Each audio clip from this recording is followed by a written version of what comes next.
आपण सांगोला पॉलिटिक्स हे YouTube channel जर पहिल्यांदा पाहत असाल तर नक्की सबस्क्राईब करा आणि तालुक्यातील प्रत्येक बातम्या, ताज्या घडामोडी काही क्षणात जाणून घ्या.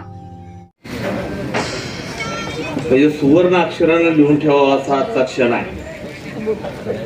आजच्या या भाजप म्हणजे भारतीय जनता पार्टीचा सभापती आणि उपसभापती शिवसेनेचा त्या आजच्या इथं आता शिवसेना भवनला बापूंच्या कार्यालयाला सत्काराच्या कार्यक्रमाला उपस्थित आदरणीय बापू आहेत, आबा आहेत, बाळासाहेब आहेत, उपसभापती आहेत, सभापती आहेत, हे सगळे प्रमुख मंडळी, सगळे नेतेगण आणि इथं उपस्थित पत्रकार बंधू आणि भगिनींनो, ते खरं मी भारतीय जनता पार्टीचं काम बापूंच्या मार्गदर्शनाखालीच म्हणजे मी जेव्हा भाजप जॉईन केलं त्यावेळेस असंच हे चाललं होतं. आबालाही मी सांगितलं होतं, आबांनाही मी त्यावेळेस भाजपमध्ये चला म्हणून म्हणजे आबांच्या ऑफिसला बैठक घेतली तर आबांच्या कार्यकर्ते सगळेच उपस्थित मी एक कार्यकर्ता की आपण सगळीच भाजपमध्ये जाऊया. आता इथं काय नाही राहिला आबा, म्हणजे आता आबा भाजपमध्ये आले असतील, आज आबा आमदार खासदार राहिले असतील, बापू बी आमदार राहिले असतील. मी दोघांनी म्हणजे बापूने ऐकलं सगळं, पण आबानं नाही ऐकल्यामुळं आबानं स्वतःच नुकसान करून घेतलं, बापूचंही नुकसान झालं. पण आता तरी कमीत कमी ह्या योगानं ही परिस्थिती जुळून आलेली आहे. मला काय आमदार व्हायचं नाही असं तुमच्या यांना सगळ्यांना जाहीर सांगतो, मला काय आमदार व्हायचं नाही. आणि तुम्ही दोघांनी ठरवलं तुम्ही कुठे आमदार होईल तो विषय नाही. तुमचा आधी आमदार व्हा दोघं. मला करू म्हणणार, मी मगाशी म्हणलं तुम्ही ह्या दोघांना ही सगळ्या एवढा आठ तास करायचा तर कशाला आहे घालायला आपण करून नाही करून पैसे खर्चायला सॉरी ही परिस्थिती आहे. असं नैसर्गिकरित्या म्हणजे सगळ्यांनाच वेळ आल्यामुळं सगळ्या गोष्टी कळल्यामुळं यामध्ये सगळं श्रेय मित्र तुमचं आहे. तुम्ही या नेत्यांची कानउघडणी केली. आबांच्या कार्यकर्त्यांनी आबांना स्पष्ट सांगितलं आबा अशी भूमिका घ्यावी लागणार आहे. हे आबांचे काही नेते जे कार्यकर्ते त्यात अनेक प्रमुख विजूदादा एलपले आहेत, तानाजी काका आहेत, विजय पवार आहेत, अनेक असे का अनेक विधायक देसाई जे माझे मी त्यांच्यावर सहकार्य म्हणतात ते बऱ्याच वेळा मलाही बोलले. म्हणून तुम्ही आबांना सांगा. बापूंच्या कार्यकर्त्यांना बापूंना विधानसभेच्या वेळेस मी बापूंशी बोलत होते या विषयावर. योगेशला तुम्ही स्वतः म्हणलं शिवसेनेत जाऊन तिकडे घे, हे स्पष्ट सांगतो. ज्या भाऊ म्हणते त्याला तिकडे भाजपचं दे, नाही भाऊ म्हणलं मी त्याचा साक्षीदार मीच त्याला भाजप शिवसेनेत घालवला. ही काय जे आहे ते स्पष्ट खरी परिस्थिती बोलतोय, काय मी व्यासपीठावर वाचन करत नाही.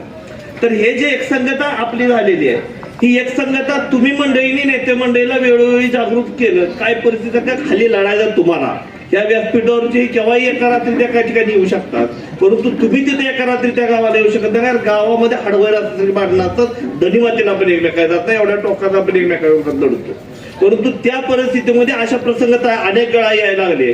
म्हणून या दोघांना सांगितलं, या दोघांना या गोष्टी लक्षात आल्या. आणि भारतीय जनता पार्टीचा जिल्हाध्यक्ष म्हणून काम करत असताना पालकमंत्री आदरणीय जयाभाऊ नाही म्हणजे जिल्हा नगरपालिकेच्या वेळेस सुद्धा माझी कळकून इच्छा होती की आपण माहिती म्हणून लढलं पाहिजे, परंतु चिन्हाचा तिथं अडचण आली. त्यामुळं बापू बाजूला गेले. काय चिन्हाचा म्हणजे बापू काय विरोधात गेला असा विषय नव्हता, परंतु निकाल लागले आणि ज्या दिवशी मतदान झालं त्या दिवशी बापूंचा मला फोन आला, एक जागा तुम्ही घ्या, ती जागा तुम्ही घ्या, विरोध करू माझ्या बायकोने म्हणून हा निर्णय मी जिल्हाध्यक्षाला म्हणून माझ्या हातात नाही, तुम्ही वरिष्ठ जयाभाऊशी बोला. जयाभाऊशी चर्चा केली, त्यानंतर आबांशी चर्चा झाली. पुन्हा मागं फारसं जाण्यापेक्षा ह्या सगळ्या गोष्टी जयाभाऊंना सांगितलं असं होत असेल तर सांगोला पंचायत समिती महायुतीचा म्हणजे भाजपचा सभापती होईल. महायुती राहील. जी खरी महायुती आहे राज्यामध्ये ती फक्त सांगोल्यातच राबली गेली जिल्हा परिषद पंचायत समितीला, इतर कुठेच ठिकाणी राबलेली नाही. अशा पद्धतीने आपण पुढे जाऊया. आज जिल्ह्यात 11 पंचायत समिती सभापती झाली, त्यात 10 पंचायत समिती सभापती भाजपचे. माळशिरस सुद्धा होत होता, पण तिथं बापूला डाव टाकायला लावला नाही. तिथं भाऊचं खासदार चुकलं. तिथं जर बाप नाही तिथं बापूचा डाव ऐकला असताना तर तिथं भाजपचा सभापती होत होता. तर तिथं बापूंवर ते डाव टाकायला बापूला पुढे नेलं नाही त्यांनी. तर अशी जी एकसंगता आहे, अशी जी एकसंगता ठेवू, ह्या नेते मंडळींच्या मार्गदर्शनाखाली आपण काम करू. आणि नक्कीच भविष्यामध्ये आदरणीय देवेंद्र फडणवीस साहेब असतील, एकनाथ शिंदे साहेब असतील, म्हणजे ह्या दोघांच्या मार्गदर्शनाखाली जयाभाऊ पालकमंत्री आपल्याला कणखर पालकमंत्री आहेत. आज बाळासाहेब एरंडे मार्काजी सुद्धा बिचाराची प्रत्येक गोष्टीत भूमिका हीच आहे की आपले विकास झाला पाहिजे. अनेक गोष्टीमध्ये अनेक मंडळी अनेक वेळा बाळासाहेब एरंडे एकदा वेगळं भेटायचं, मला वेगळं भेटायचं बरेच प्रयत्न केलं, परंतु भारतीय जनता पार्टीचा काम पक्षवाढीसाठी आणि महायुतीच्या वाढीसाठी आम्ही दोघांनी तसे प्रामाणिक प्रयत्न केले. जयाभाऊंनाही दोघांनी काय ती परिस्थिती खरी सांगितली आणि त्या पद्धतीने ही झालेली जी आहे, असं भविष्यात आपण सांगोला तालुक्यातील सगळे राहिलेले प्रश्न 5-5.5 हजार कोटी निधी बापूंनी आणला.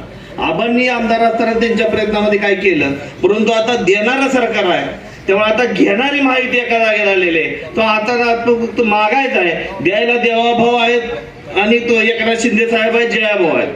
पालकमंत्री जयाभाऊ द्यायला एवढा दिलदार आहे की जयाभाऊची तुम्ही जवळ जाऊन बघा, फक्त तुम्ही कुणीही जयाभाऊला फोन करा, एखादं काम सांगा करणार नाही, असं होणार नाही. आणि नाही कोणाचं झालं तर तुम्ही आमच्याकडे, आम्ही तुम्हाला जयाभाऊकडे जाऊन काम करू. मी बापू त्याला जयाभाऊला काय बापूंचा तो शिष्य आहे. जयाभाऊ स्वतः भाषणात मान्य करते की बापू माझे मार्गदर्शक आहेत. मी जरी मंत्री असतो, पालकमंत्री झालो, कॅबिनेट मंत्री झालो, बापूंच्या मार्गदर्शनाखाली मी काम केले. तर अशा परिस्थितीमध्ये ह्यांच्या मार्गदर्शनाखाली आपण भविष्यात सांगोला तालुक्याची गाडी चालवूया. आज खूप चांगलं झालं, भाजपचा सभापती झाला, उपसभापती सेनेचा झाला.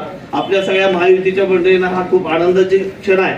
तर अशाच पद्धतीनं भविष्यात राजकारण करूया एवढी मी भाजप जिल्हाध्यक्ष नात्याने इच्छा व्यक्त करतो. माझं मनोगत थांबवतो. जय हिंद, जय महाराष्ट्र. आपण सांगोला पॉलिटिक्स हे यूट्यूब चॅनल जर पहिल्यांदा पाहत असाल तर नक्की सबस्क्राईब करा आणि तालुक्यातील प्रत्येक बातम्या, ताज्या घडामोडी काही क्षणात जाणून घ्या.